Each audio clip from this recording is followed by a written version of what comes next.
Welcome to Bold Talk series, where creativity, leadership, ideas, innovation come together.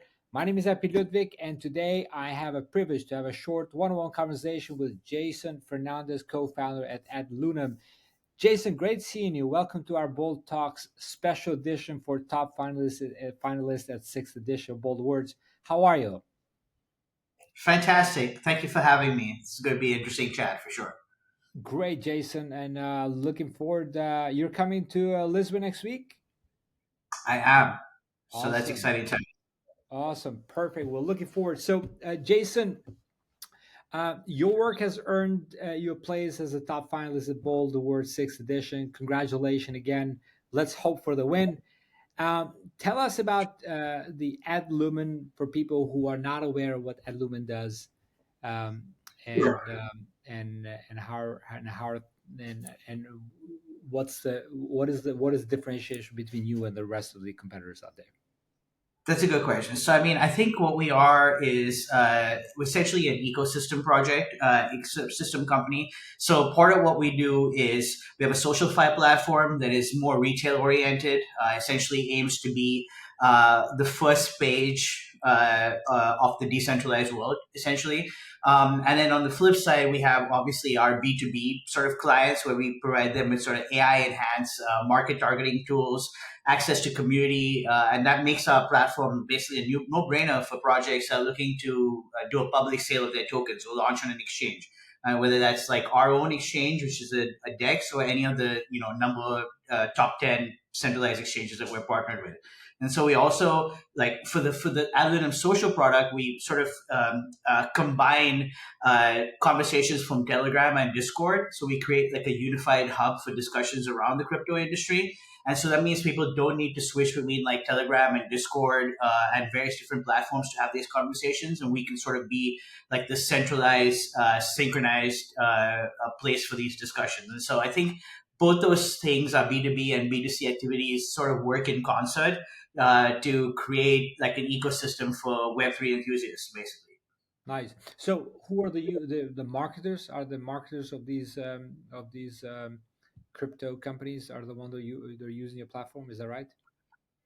Yeah, that's actually one. On one hand, if you think about Reddit as a community for sort of crypto, it's Yeah. not the ideal place to have discussions on the internet. Because mostly you have really no idea who you're talking to, right? Like you could be talking to somebody who's never bought a token before, who's never invested, but they'll still have a conversation and talk about it like as if they have some degree of expertise. But with Adlunam Social, which is like a social fi platform, it's very similar to Reddit, but essentially customized for the crypto space. So when you join, you connect your wallet, and so that gives us a bunch of information on the number of tokens that you own, how long you own them, and we give badges to display on your profile based off of this. So when people are having a conversation on the forums or the discussions, they know exactly who they're talking to, and they can therefore evaluate whether this person is somebody who they want to trust or whose opinion matters to them, right? And one of the key things when it comes to sort of setting up a social fi platform or any sort of social platform is really how are you going to get the users that are on traditional Web2 sort of discussion apps like Telegram and Discord, how are you going to get them to move on to your platform, right? That's sort of like one of the biggest issues. And how do you get interesting content on that? And so one of the things that we've done is we've created a bot that forwards messages directly from Telegram to Discord, and then also Adlunam Social. So people don't need to change their behavior. They can keep chatting on Telegram. They can keep chatting on Discord, and these messages are synchronized to Adlunam. So basically, we increase the amount of data that we have and interesting content that we have, and slowly over time, that makes it like a more attractive place to have to just start these discussions in the first place. But that's going to happen over time. And so the key thing is not requiring a change in user behavior. And that's sort of what builds it out into being a centralized place. And then once that's from a retail end user perspective. But then we also have others, the companies that we're partnered with, right? The companies that are, let's say, launching their token.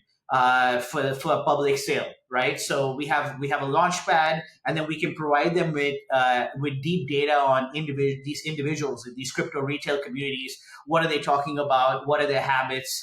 And that allows them to really target their incentives. Like if they're giving out an airdrop, they can actually figure out whether who it is that they really want to target when they're launching their token. And then of course, for our decentralized exchange, it's a sort of the same concept, like having access to that both on-chain wallet data coupled with their social media discussions. Is essentially a gold mine when it comes to being able to, for projects to be able to target their end users. So that's kind of like on two ends. One, you have this sort of retail end user, and then you have sort of the projects that are the B2B aspect of our business. Um, so Jason, scaling is not easy, right? Every company has always a challenge with that. What what was what was that fueled your company's growth and set you apart in the marketplace? So, as an ecosystem company, in order to do our job properly and shepherd sort of these early stage projects towards a public sale, we need to be like a one stop shop for these early stage companies. So, we need to be able to help them with advisors, institutional investors, key opinion leaders, like marketing resources, and then also sometimes connect them with other launch pads, market makers, and then exchanges if they're going to launch on an exchange, right? So, that's necessitated almost continuous business development. So we have over like 700 groups with multiple companies. Most of them are some of them are projects that are looking at launching, but a lot of them are infrastructure companies, whether that's market makers, exchanges, whether that's these key opinion leaders that can really move the market, and sort of grow that as a community and an ecosystem that we can provide to projects launching on Adlunam Launchpad, right? And so part of that, the reason we've been able to achieve that is because we've been able to sort of leverage our media brand. So we have two Spotify shows, The Future NFTs and Diving into Crypto.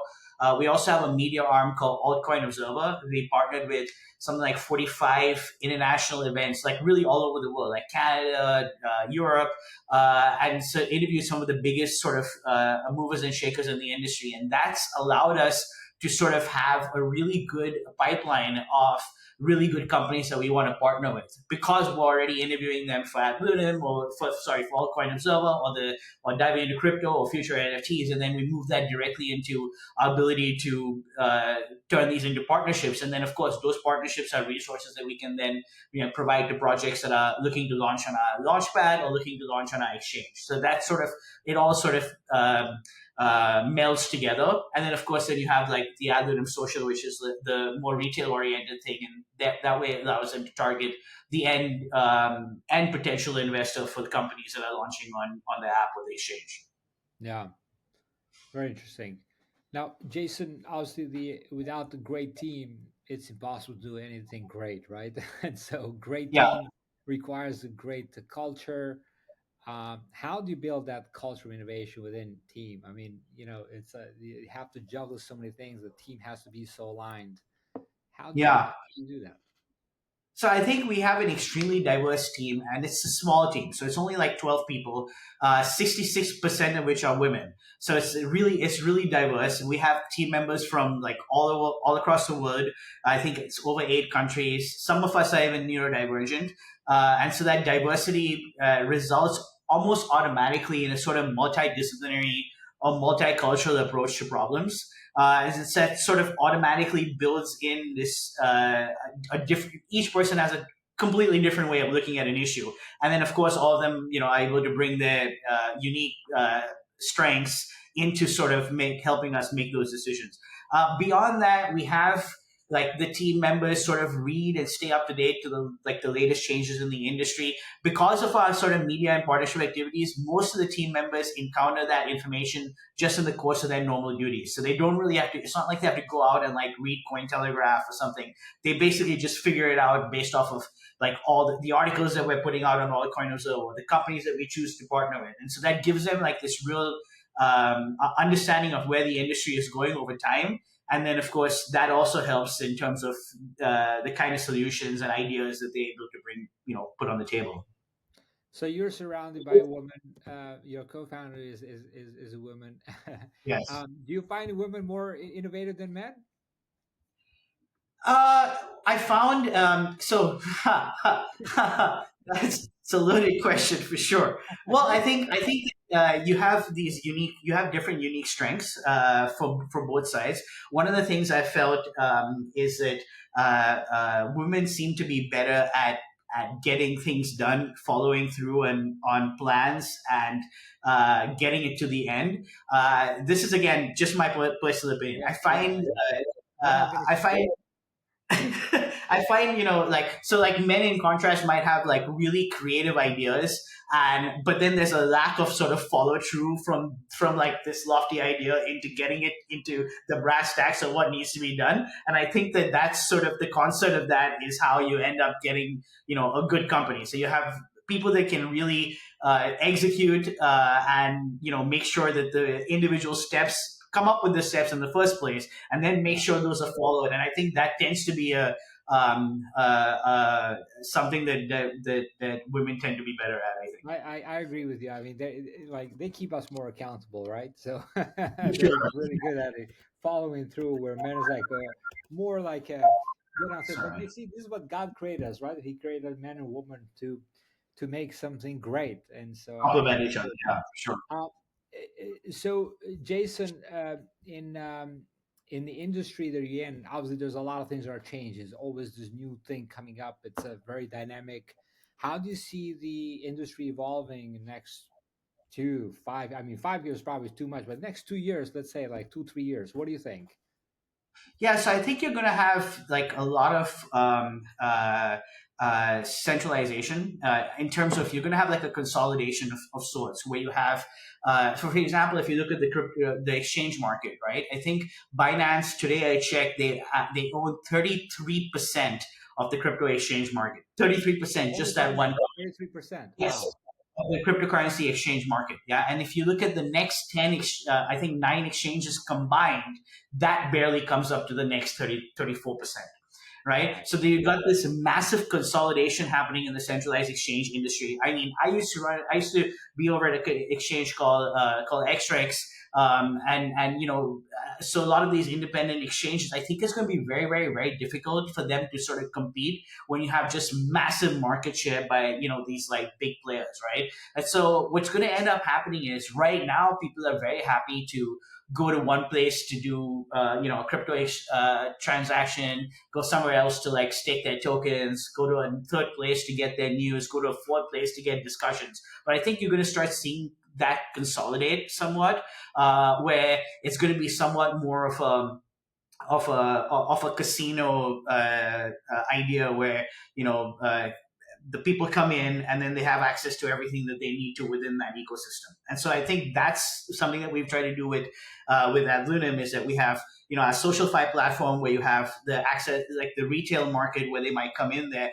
But then if they want to invest in a new token launch, we have the Adlunam app. If they want to make a decentralized exchange transaction, we have the Adlunam exchange. If they want to read news, we have Altcoin Observer. So I think what's going to end up happening is you'll need that sort of consolidation in order to be competitive. You need to sort of be the one-stop shop where everybody can do whatever they need to do.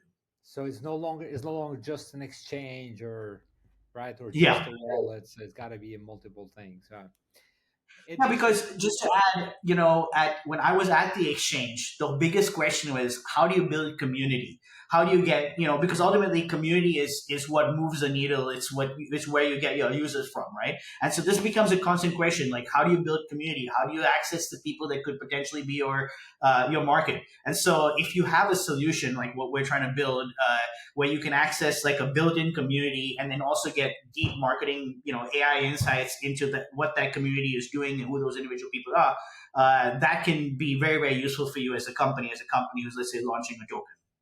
Yeah.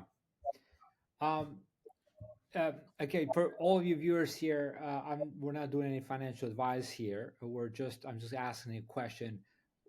Obviously, we're in a bear market right now. Things are boiling behind the back. I can feel it. No.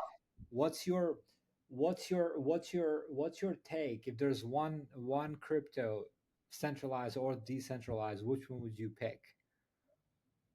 Bitcoin. Without a doubt, my answer would be Bitcoin. Right? I first invested in Bitcoin in 2013, sometime in July. I think Bitcoin at the time was like $13. Yeah. And now, sure, it's gone down since it's all time high. I think it was 107. But that's, if you look at the stock market, heck, I would rather be on Bitcoin than Tesla stock. Tesla's down 47% since election day, right? Like Bitcoin is only down comparatively small amount if you compare it to that. Wow. So it's been extremely stable, and part of that is probably because you have it's not given to the vicissitudes of individual countries. It's sort of since it's so decentralized, right? You have people from all over the world, and so that sort of manages the risk. In my opinion, I think sort of manages the risk somewhat for like global financial markets. So I think Bitcoin is probably the safest for people that are trying new investments. Other than that, they should definitely look at maybe the top 10, tokens by ranking. But that is also very, very dangerous because memes, for example, that are probably not the best investments are also right now in the top 10 list. And then you look at companies like EOS, which was like a massive company a few years ago in the top 10. I think it was ranked like 5 or 6. Now they don't barely exist anymore, right? So even if you're looking at like the top 10 coins by market cap, it's still, I think it pales in comparison to like the safety of, let's say, something like Bitcoin. If you're risk averse. Do you think we will see like the longest bull market this time around? Yeah, so that's a great question. It's something that, believe me, I'm thinking about a lot. I think that we're in unprecedented times. The president of the U.S. has launched his own meme coin. I think they're massively reorganizing the SEC, and people that are sort of were tasked around crypto enforcement have been reassigned. There's just a sort of realignment, for example. Like I think recently the SEC came out and said that memes are not something that they will regulate at all, and they don't fall under their regulation. And it probably would be maybe the Commodities Futures Trading Commission that would Yeah. if anybody regulate it, right? So you have like a complete, I think, reorganization of how crypto is going to be, and this is going to be there at least for the next 4 years, possibly 8, depending on how the market, how not the market, but how the political winds shift. And so at least for the next 4 years, this is the reality that we have, and you're going to start seeing, very, very, very different, a very regulatorily like friendly view at crypto, right? And I think that's the first time we've ever seen, at least since the dawn of Bitcoin, such a crypto friendly administration. Now, whether that's good on the long term in terms of does that actually protect investors? Is there sufficient protections against investors? I don't think that part is as evolved as it should be. I think that there definitely needs to be more protections, and I'm not talking about just like SEC. I'm talking about just there are scams that have happened that people have proved that people have just gone on and moved on from without any sort of a negative blowback to the people involved, right? And that I think is hurting the industry in the long run. That needs to change, or people will just give up on the industry. So there's sort of these two things that are happening. One is that you have like an extremely friendly regulatory environment, but then you have the backlash of that where you're going to have some people that are really going to try to take advantage. And then what does that do to the industry? Does it endure past that? How does it, evolve? That's still up in the air, I think. Yeah. Jason, we'd love to do another one, which will be more like a focus on a topic that we can go deep. But this is a short format, a bold talks conversation. What does the word bold mean to you? Yeah, well, I think it means sort of taking calculated risks, but informed by data analysis. And I think that's important to differentiate from recklessness, right? Like you have to sort of take a calculated risk on one hand, but then also not be reckless about it, right? I think it also implies innovation, as Star Trek would describe it: to boldly go where no man has gone before. right? So I think being bold involves, or at least implies, pioneering new products in some way, either services or maybe even business models. And I think finally, it implies adaptability, right? Because you have to have a willingness to reassess honestly, and then pivot when circumstances change. That sort of being at the forefront is what is it's all about, I suppose. And I think that is something in crypto that is goes 10 times for anybody else. Anybody in crypto really needs to learn how to adapt quickly. Great. Great to end this. Take a calculated risk and be bold. Jason, congratulations. Looking forward to seeing you in Lisbon next week. Until next week, have a great one and be bold always, my friend. Thanks. Great talking. Appreciate Cheers. it.